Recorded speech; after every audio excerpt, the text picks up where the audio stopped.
Emeritus ng Universidad. Profesor Emeritus Ramon P. Santos, Kolehiyo ng Musika, Pambansang Alagad ng Sining para sa Musika, at dating Chancellor ng UP Diliman.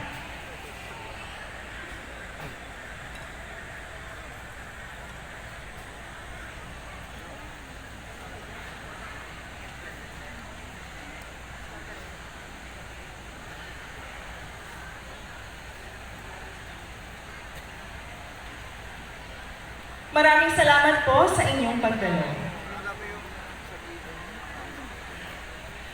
Sa taong ito, ginugunita natin ang ika-75th na paglipat ng oblation sa bago nitong tahanan sa Diliman, Quezon City. Mula sa pagtatagpo-tagpo ng iba't ibang grupo ng mga scholar, mananaliksik, estudyante, kawani, at mga tangal na naninirahan sa lugar ay umusbong ang isang komunidad.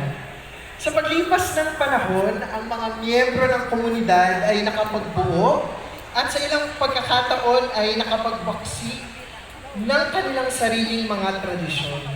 Naging bukal at linangan ng kaalaman ang universidad at dahil rito, hindi matatawaran ang naging impluwensya nito sa ating lipunan.